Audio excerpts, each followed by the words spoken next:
Hello everyone, I am back from a short break and ready to go. Today we are taking a quick look into the Gloster Meteor, Britain's first jet aircraft. This aircraft was not the best jet of all time, but it proved its feasibility to the British, developed from 1936 into 1942, and was put into production the following year. Here's my attempt at a realistic KSP version, which I'm proud of, but it doesn't fly that well. So I put a stabilizer motor on the front so I can get the nose to go up and take off. The fairings were used only to make the engines look correctly. They had a lot of weight, which is unfortunate. I had to use the Juno engines, which are really small and light. They didn't provide a lot of thrust, so as you can see, I had to empty all the fuel tanks. And then I had the small tail wheel, which I added for accuracy, as this was used to help pilots so they wouldn't break the plane in half when coming for landings or takeoffs. I also have an antenna in the middle, which is accurate for communications between each fighter pilot. And then the wings, they should be rounded, but they are the right length. KSP stock does not have rounded wingtips. And the wheels are pretty much in the right spot. They should be a little bit closer to the middle, but it wouldn't be able to go down the runway, and it still doesn't because of that. It's a very cool jet. It uses Rolls-Royce engines with 1,700 pounds of thrust. Went on to break speed records, reaching a staggering 616 miles per hour in 1946. I'll throw up a diagram for you guys to see. This plane has 21 variants, but I will be going through just the first version, the F1, and the night fighter version, the NF-12. And so this aircraft came out exactly like I wanted. So let's get to the takeoff. Alright, now let's look at the takeoff. So as you can tell, the tail's really heavy even without fuel, and the pilots had the same problem, so I had to pick up speed to get it off. That's why the back wheel was there, of course. The small wheels being so close together made it hard to control, and so I went off the runway on accident. But it's alright, I eventually get control, and these small engines take forever to get up to speed, so at 75 meters per second is when it gets lift, which is close to how it acted in real life, which is 160 miles per hour. It isn't the best at turning or handling. I wasn't expecting much since these engines have such low power output, but I think it's pretty fun to fly. It looks really nice. I can do some barrel rolls and stuff. It has really bad pitch control. As you can see, I barely clear the water. Dang, that was a close one. And a little fun fact is this is the first jet aircraft to have the engines in the wings rather than within the body or underneath them hanging.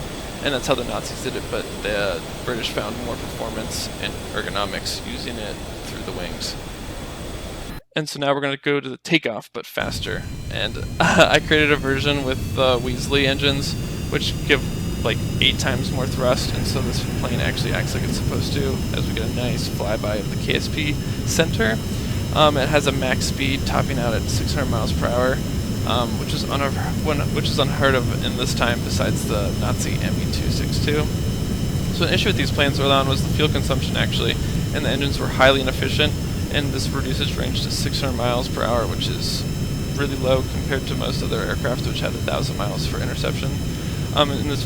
Right now what I'm doing is a Tolman turn, which is a half loop and roll over to show off its rate of climb and maneuverability. It had a service ceiling of 42,000 feet, which meaning the maximum height at which this aircraft could sustain a specific rate of climb. This plane has a great roll control, but it suffers from pitch control as you saw earlier in the video.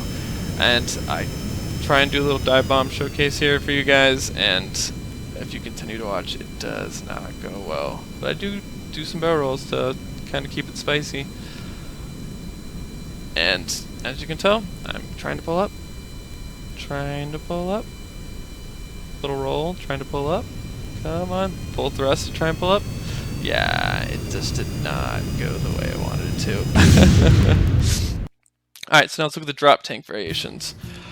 So this current setup is the longest range setup, and it has the 2 wingtip tanks and the one in the middle. The one in the middle is called the ventral, which means underside. The most common configuration is just the one in the middle. The tanks were for long-range interception missions and added a considerable amount of range to the aircraft and made it feasible for long-range bomber protection. And I used the yellow fuel lines in KSP to make sure the tanks emptied before the main ones. Alright, let's go into the simulation. So we're going to simulate as if we were going on a mission with our drop tanks. This is sped up to like 2 times speed, just so you guys don't have to watch a super long flight. Gain some altitude. before I check my tanks, they're empty, so I drop them away. And then, fun fact for this is the only jet used in World War II by the Allies. Neither the US or USSR had one ready by the end of the war, which is pretty impressive for the British since they were being beaten down by the Nazis. Alright, so I'm flying. I've ran out of fuel in the middle tank, dropped it. Alright, so now we're coming in for a little landing for you guys. Drop down the thrust to 25% to lose some speed. Nose down a little bit, angle a little bit. This plane is really hard to fly, so this didn't go as planned. I try and lower the gears and realize the fairings are there, and you can't open your gears while the fairings are around it. So this is a big face palm. And so I try and make it in and pull up. No go. And I become a flying rectangle. But hey, my pilot survives. And now onto the Night Fighter.